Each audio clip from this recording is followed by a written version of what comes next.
How's it going, everybody? I am Donut. This is, of course, a Black Lives Matter, all cops are bastards, and trans rights supporting channel. If you're not supporting that shit, you can get the fuck off this channel right now. We're watching Squid Game. Hell yeah. I would have gotten on this even sooner, if not for, I know that there are two translations out on Netflix, one for the dub that a lot of people have been mistakenly accidentally using, and the much better one, which is the actual translated one. But even then, still, I know that even that translation is not exactly great, but I'm not going to make the same mistake I did with a lot of manga of like, okay, this has a shitty translation right now, I'm going to wait for a better translation, and then a better translation never comes. So, sometimes the rare occasion that is a better translation has come out, but for this, I might as well do it right now while it's in the heat of the moment and everything like that, and it's at its max popularity. But yeah, I hope that we do get a actually like faithful translation that comes out at some point. But again, we're going to be using the best translation that is available to us at the time. If you guys know of any specific things that it gets wrong at any point, please comment and let me know. But you know, we're going forward with what we got. Now, I am a huge fan of Death Game series. I know this is a Death Game series. I am, to be fair, guessing. I don't know for sure, but I've seen, the only thing I've ever seen of this at all has just been people in jumpsuits. That's it. It's the only image I've ever seen. I don't know anything about it. I've never heard anything about it. I just know that it's very, very popular. The fact that it's called Squid Game, the fact that it's people in jumpsuits, I don't know why that jumps out to me like this is a Death Game series. It really feels like that's what the case is. So, that's why I'm doing it. I'm a huge, huge fan. I have read a lot of, like, Death Game manga is specifically, like, what I'm most familiar with. And a lot of that has actually been off the channel, because a lot of it's not that great as much as I love it. But my channel, as much as I do superhero stuff now for the most part, I actually am primarily, I consider the backbone of my channel to be Nobuyuki Fukumoto. He does a lot of different manga series, but Kaiji is very well known as being one gambling manga and two a Death Game series. And so that Gambling Emperor Zero as well, a very big Death Game series, and at least the first part of it, and somewhat in the second part, but the second part's even better. Either way, I'm a big fan of Death Game series. If you are, gotta check out my Fukumoto reactions. That is the backbone of this channel, and I feel like not enough people are checking that out. I also have like a highlight video for me having read through Gantz. I have like a highlight of my reactions to that. I've done some Gantz movies. I did not do a reaction to Animal World, though I kind of wish I did, kind of wish I didn't, because it's 1-to-1 with Kaiji. So if you've never read Kaiji, go watch Animal World, then go read Kaiji. I feel like Animal World's a great place to start, especially because it's so very, very close to what Kaiji is in the actual Death Game aspect of it. It is beat by beat almost the exact same, which is very nice, but also wouldn't have been a perfect reaction from me. It would have been, you know, middling, because I'd already seen it all. So, I just wanted to get that all out of the way. Huge fanboy of Death Game series, very excited for this. Yeah, I got nothing else to say. I don't know what the title Squid Game could mean. Don't know. We'll get into that, see what that is.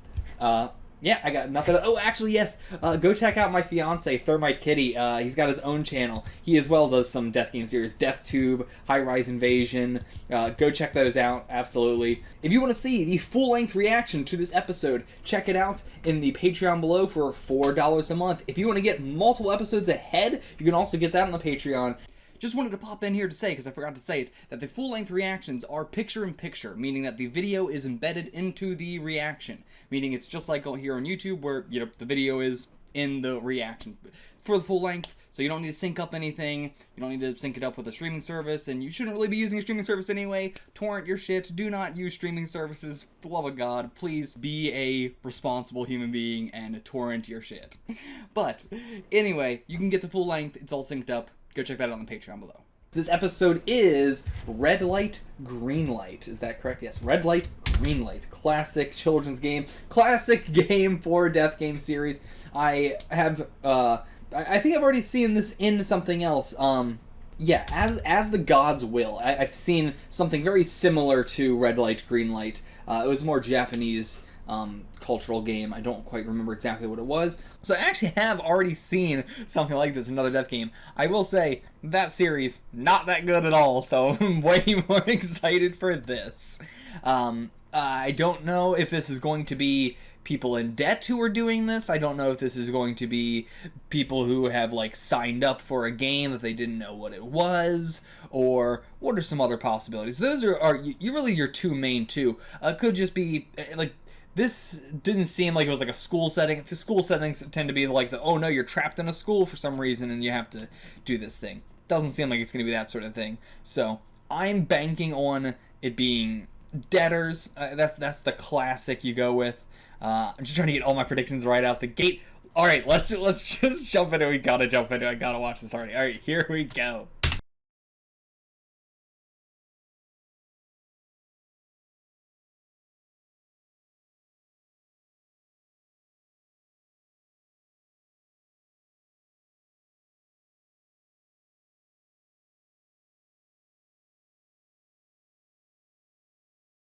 Okay, first off the bat, absolutely incredible. Everything that I like hits all the beats that I would have wanted from a Death Game series. I'm so glad we're getting a Death Game TV series, because like I've read plenty of manga series, but a live action TV show that is a Death Game, yet to see. So very, very happy about this. Now, yeah, like, I will say one thing, is a thing that I have about all Death Games, is I will never understand the, alright, Death Game starts, and then we're gonna kill off 90% of our participants immediately. I get it in a story writing perspective, where it's like, well, you can't have all these fucking characters here, there's just far, far, far too many. But that does then mean for the other games, there's less fodder to, like, you know, just get killed off and stuff. And the first game always has to be a game that is killing off swaths of people. So it is like, well, I want to do this kind of game, but it only works if we have this many people to be killing them off and everything. But again, my point is always, if you are a rich person watching it, what is interesting about this? Because at the core of Death Games, whether you are an audience member or whether you are a person in universe watching it and stuff, it is these people who, from the perspective of the wealthy and everything like that, have like wasted away their lives, and this is like their one last chance, and you want to see these people who normally don't like go the extra mile, these people who normally always take the easy path, go and try and do the really, really difficult thing. But whenever you don't fully give the stakes immediately, or you do that where like you want that like ha ha ha surprise, you guys are going to die and you're being shot, like whenever you have that sort of thing, I feel like that takes away a little bit from the, like, sure, there is infinite number of people you can be doing this game too, but to go through all the effort to have this be a big event and everything like that, and then to kill off the vast majority of them immediately in a way that, again, isn't that interesting for a viewer, like, not having them, like I think, you know, them saying stuff, them talking is, I feel like, the majority of what you want from a rich person in a Death Game. You want to hear what they're saying, what they're crying about. You want to see the expressions on their face and the emotions they're going through this stuff. And so having it be we're going to kill one person and then everybody's going to panic, we're going to kill like 90 of them off the bat, is a weird thing to do. Like, again, I get it from a writing perspective, and it's fun to watch as a, like, you know, not in-universe person, but in-universe that always feels so weird to me, and I just had to mention that right off the bat. Versus, like, if it was everything aside from the everybody panics and then all the people panicking also get shot, like, that is what I mean specific. Like, if it was just a lot of people dying in this because they weren't following the rules or whatever, that is, I think, the more understandable one, where it's like, anybody who's not following the rules is getting killed, and people who are trying to escape are getting killed, blah, blah, blah. And we kind of had that here, but, you know, I don't know, that was my one gripe. The rest of it was all absolutely incredible. I'm excited to see what the rest of our games are going to be, because I believe this is 9 episodes or something like that, and we have 6 games, so we can obviously have, like this one, we spent very little time on the game itself. Very, very little time. Practically, like, in a normal show, you have about a 44-minute show. This was at that mark is when we started the game, so, like, that, man, these episodes are long as shit also, which I'm going to very much so be enjoying. Lot of fascinating aesthetics going on with the company. A lot of different stuff, a lot of very colorful stuff, but then you also have a lot of monotone stuff going on with the what do they? I think they called him the front man. Yeah, the front man. He is the front man. He is the face of the organization, despite not showing his face and just having it be this mask thing like the rest of them. Which we also had the vast majority of them just have circles for their mask, whereas the one guy had a square thing for his mask in the beginning. I'm not sure if that's going to be important in any way or come up again, but yeah, it's worth noting. Yeah, the recruiter was the only one who has shown his face to anybody at all, so he doesn't really seem worried about that in the slightest bit. And I actually want to go back real quick and look at that video where we were seeing all of them being recruited to see if we see his face in that as well. Okay, so actually, we never see him during that video at all, so we only know based off of our main character, what's his name, Seong Ji-han. We only know based off of him, like, what that guy is the same guy. We don't know if it's the same guy for the rest of them or not. We only know it was his recruiter. But either way, he didn't seem to worry about his face too much, whereas the rest of them seem very, very worried about their face. I wonder why that is. Also, the recruiter was definitely somebody that I recognized from a lot of other stuff, but I couldn't place what that was. Just popping in here again to say that I didn't remember actually who that was. It had to be my sister that actually told me, like, who that was, because I just fully did not recognize it. But no, I have seen him as the main character of Guardian, the Lonely God, or something like that as the subtitle. It used to also be called Goblin, which didn't make any fucking sense when I was watching it. Now that it's the correct translation is Guardian, that makes 1,000 times more sense. Gotta finish that show as well, but yeah, I never actually finished that. But yeah, that's where I recognize him. I also know he's from Train to Busan, but I haven't seen that yet. Gotta watch that as well. But yeah, that's where I recognize him from. Okay, back to this. But yeah, it's curious that he's the only one who's willing to show his face and is very, very out there and open, and like, they're not trying to keep that part of it secret in the slightest bit. That's very open. So, beginning of the episode. We go through our regular beats, you know, we've got our debtor, our loser, our piece of shit main character who is just a bad influence on his daughter, and, you know, he just has the shittiest life possible, but it's also because of his own actions, but it's also probably because he's got a gambling addiction very clearly, and so that's going to go into this as well. But so far, this does not have a gambling aspect to it. This is just a game. They're just playing a game, but there was no gambling side of this. But there was a gambling side to being recruited, so I don't know if more of the games are going to have more of a gambling aspect to them, or if they're just going to be actual games, like survival games. But there is still the possibility of, like, inter-person gambling, simply, like, if I win, then I'll give you, like, I don't know how that's going to work, because they don't really have any money. It's not like they're being given money for their things. Like for the games. So maybe they will in the future, but right now it's not the case. So, but we did have the two guys in this game who were betting like, oh, I bet I'll be first. Oh, I bet I'll be first. And neither one of them were first. They both died, so that bet didn't matter. But curious if we're going to go more for that, because it does seem like he definitely has a gambling addiction for sure. He cannot shake that. Like, even when he had back the money to pay off some of his loans, who knows if it was all, he said it was all of it, but I'm not sure if that was all of it or not. It was a lot of money, though. It was a couple million, but either way. And we've already got the, like, he's in this game. Like, we didn't get much from him during that game. He was just kind of silent during most of it. But, like, it's curious how, like, what he's going to be like as our main character going forward. Because right now, it is just, like, he is just, like, very easy to put yourself into the spot. I mean, this one we kind of wanted to get through the game pretty fast, also because we introduced it very late into it. We didn't have a whole lot of time. But so I think next episode it's going to be a lot more interesting seeing how he reacts during these games. Because this was everybody in extreme amounts of shock, just having to be like, okay, we're just going to have to do this. Like, everybody was just like, all right, we're going to do this now. Except for the old man very quickly was like, okay, the game's back on and I'm going again. Like, he seems like someone who has been through this before, maybe won already, and is going back through it again. I don't know, but he seems pretty capable of himself, so I wonder how that's going to go. And again, we don't have that many characters right now to even, like, talk about or consider. Like, we had a couple who were introduced in the whole, like, you know, big thing where they were talking about, like, here's this person, here's how much debt they have, and here's this person, how much debt they have. Like, we had that whole aspect, but that, I'm not sure how important any of those people are going to be. But yeah, it's hard to tell how many of the, like, I didn't notice if any of the characters who had, like, that were brought up in terms of the people who were being recruited, and we showed the videos as a montage, and then we had some numbers and some deaths and some names and stuff like that. I didn't notice that any of those people came back up or were killed in a specific way or anything like that. That might have just been a montage, but, you know, I wrote it all down just to be safe. Yeah, I would say the characters that we have going forward are our main character, Sung Ji-hoon.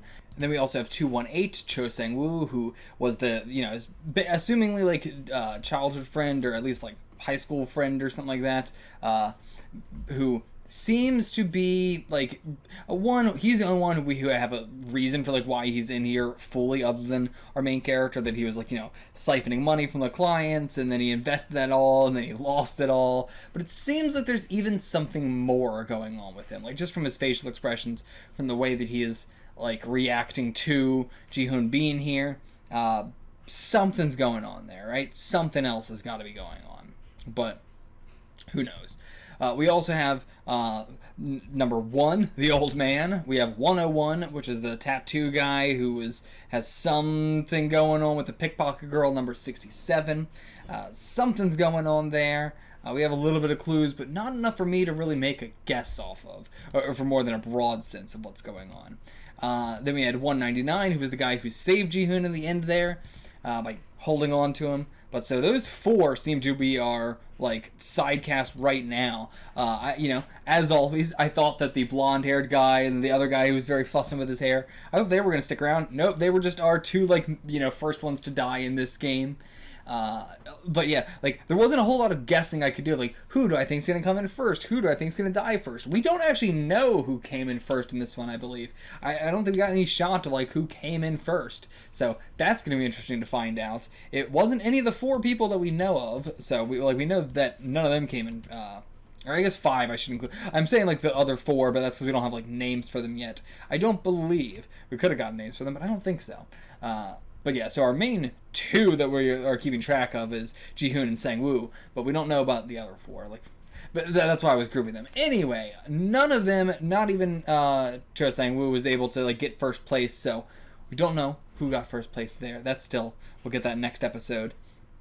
I really thought the gun, like the lighter gun, was going to come back up again. I mean, it came back up in terms of him being recruited, but that was more like a gag sort of thing. I thought that was going to really come back up, but it seems like since they all got dressed into different clothes and everything like that they're not going to have anything that they had on them here. I'm going to assume. Maybe they will, but I'm going to assume right now that that's not the case, that he's not going to have the gun there with him. And also, it's his personality going for, like, we see that he is very shitty of a person, especially when he doesn't have any money. He's, you know, taking it out on the rest of the world, taking it out on everybody else. But when he does have money, he becomes way nicer and way more like, hey, I'm going to give you some, and I'm going to give you some, and I'm going to give you some. Like, as soon as he gets any amount of money, he immediately starts handing it all out and handing it back. And that is an amazing character trait to establish so early on. Of like, because that is really what it is a lot of times. You know, plenty of poor people can be extremely unbelievably mean, and it's because, yeah, I mean, the world has kind of abandoned them and everything that. So you get it. You get why there's such an asshole, why there can be scum half the time, like this guy is. But then at the same time, when they come into money and they immediately don't want to spend it all on themselves, they know how much money can make you happy, so they want to spread that love around. And that is a fantastic thing to establish here so early on. Very, very glad we got that. And honestly, I'm just glad we had so much characterization. I don't know why I said it like that. Characterization. What is wrong with me? Characterizing of the main character throughout this episode in terms of, you know, his interpersonal relationships and stuff like that, rather than just jumping right into this. You know, it's not immediately the most catchy sort of thing. It's not the, you know, biggest bang of a first episode because of that, because it takes a long time to get going. But even still, you know, I feel like a lot of studios are afraid to do that. But as the fact that this is one of those popular things going on right now, it's clear that, like, all you need is the like, you know, someone to get through the first episode. If someone's going to watch the whole first episode and then they can see what you have to offer, that's really what you need. But, like, having that, like, long preamble is necessary sometimes and is very much appreciated to, like, get further, you know, integrated with the character as we're going forward here.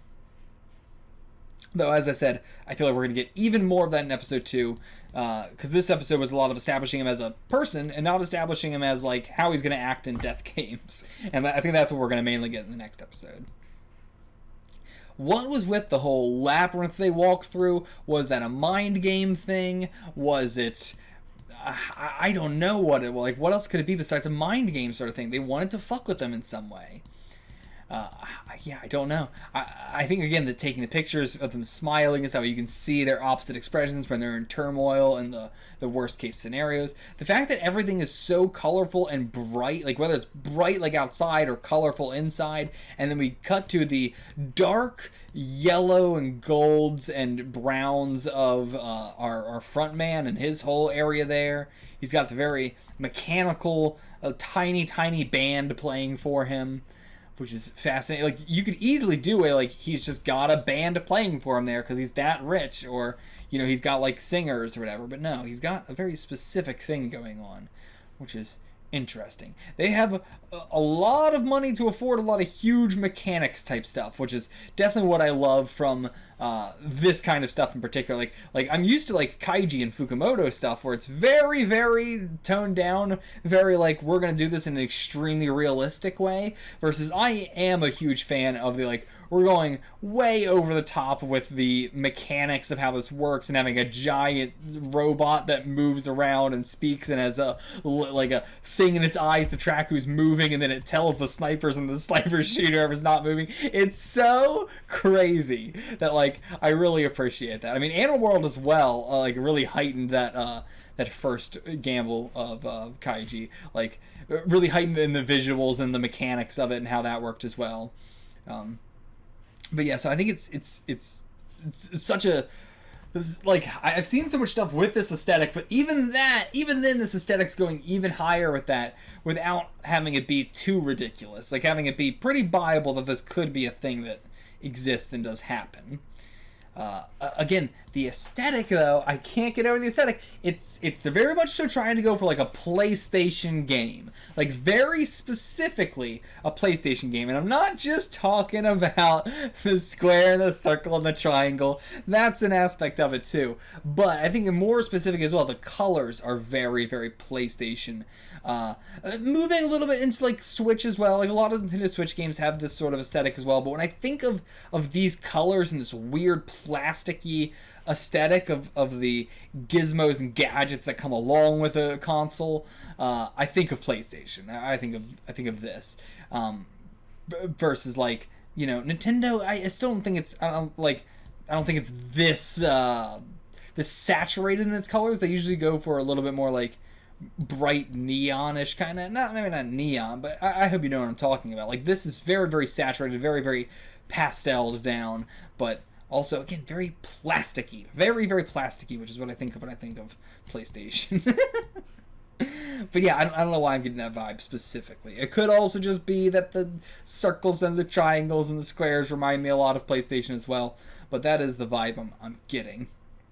A lot of great reverses of what I would expect in Death Game series as well, like specifically with the start of everything, like the fact that he goes to try and use his mother's card and he is able to use his mother's card, like the fact that like he was locked out but then he eventually gets in, like I would have never expected that. The fact that he goes to a gambling place, loses on the first one, then on the second one bets his daughter's birthday and wins. Like I have seen an unbelievable amount of times I go and I bet with, you know, a number that means a lot to me. A lot of times it is my daughter's thing or whatever.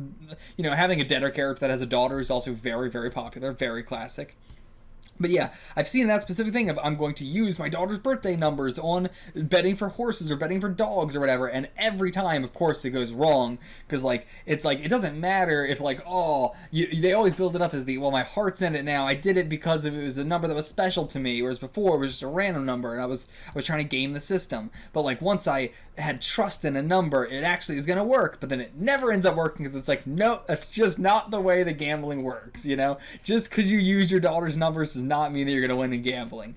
But at the same time, occasionally it would. Like, it's not unrealistic for him to have won this gamble. It's just a very common moral thing of like, no, just because you're doing it for the right reasons this time doesn't mean that you're gonna win, because it's never the right reasons if this is what you're doing. But again, I do appreciate the reversal of that.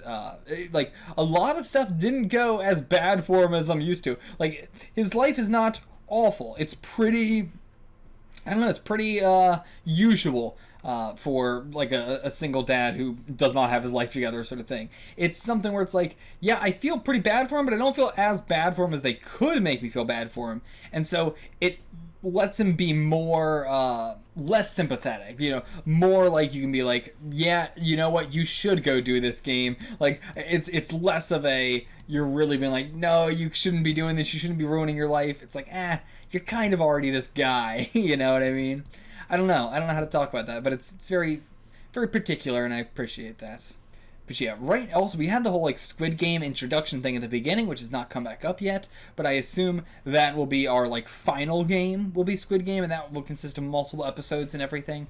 But if it's all games we have played as a kid, you know, childlike games, that is very, very fun. You know, I'm not sure if it's my favorite. I was going to say that that's my favorite. I'm not sure if it's my favorite, but it's very, very, very fun. Absolutely dig it. Looking forward to more. I don't even know what episode 2 is called, but if you want to get multiple episodes ahead, you can check that out on the Patreon. Again, go check out my Fukumoto reactions on the channel. Go check out my fiance's reactions to some manga. If you're interested in this kind of stuff, I highly recommend Anna World as well.